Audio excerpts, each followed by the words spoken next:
that a previous engagement prevents me from being with you tonight to honor Michael.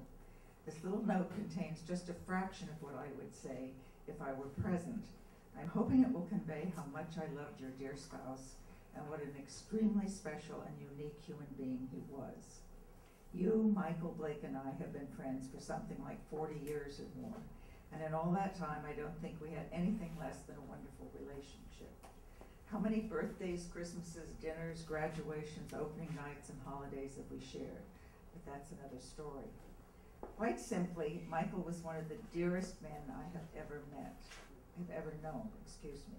He was intelligent, approachable, generous. He was real, an honest citizen. I referred to him, to his face, as an adorable curmudgeon, for he was shy and sometimes made him taciturn.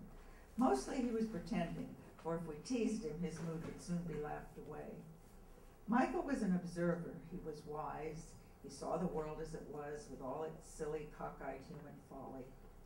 No doubt he had a strong ego, but it was never used for his own gain, rather always in the service of his craft, his desire for perfection. He had a wonderful sense of humor. He could tell marvelous tales of Hollywood, and he did do a devastating impression of Samuel Goldwyn. He was the first to laugh at himself, collapsing with helpless giggles when he told us of something idiotic that he'd done. He'd laugh so hard, he simply could not continue telling the story. And of course, by then, we were all helpless with laughter too. A phone call to Michael was always greeted with him with total delight, as if one's calling was the most special moment in his day. A question put to him was given serious thought. After a pause, and with extreme gravity, his answer would usually be funny and endearing. No one could contest Michael's monumental talent. His choreography was true and real as the man himself.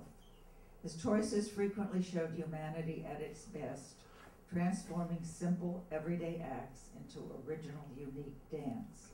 Look at Seven Brides for Seven Brothers. Look at the first stage production of Guys and Dolls, or watch the movie. To view his work is to see ourselves and the essential Michael Kidd. I worked with Michael on the film Star, for which he choreographed something like 17 musical numbers, one picture. He was an affectionate taskmaker. I recall a day when I exploded in anger from fatigue and frustration, saying, "Michael, you demand too much. I cannot do what you asked me." He looked crestfallen. We took a break, and then 5 minutes later, he was at my side, apologetically. "I didn't intend to be hurtful. I just knew you would not be pleased with yourself when you saw it on film." How's that for blackmail?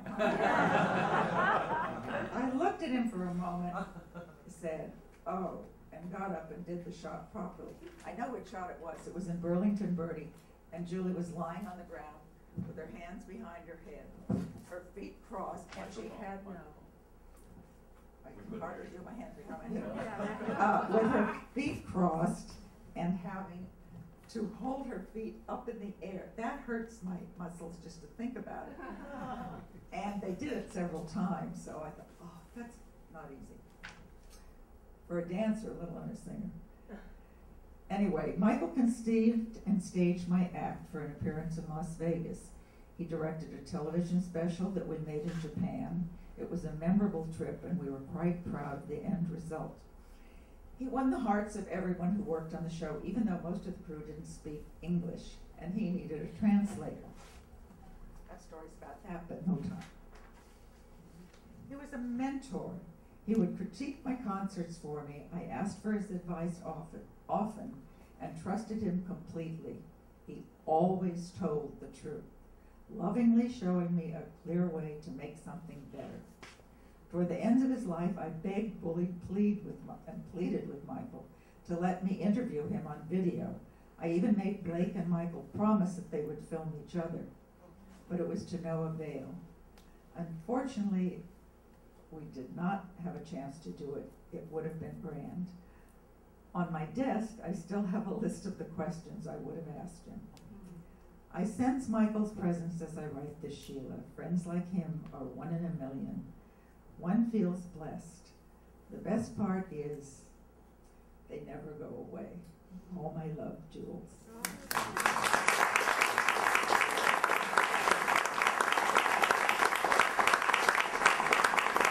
I just want to make a really quick comment on a couple of things people said about Michael's auditions. For one thing, he used to love giving cabrios going across stage.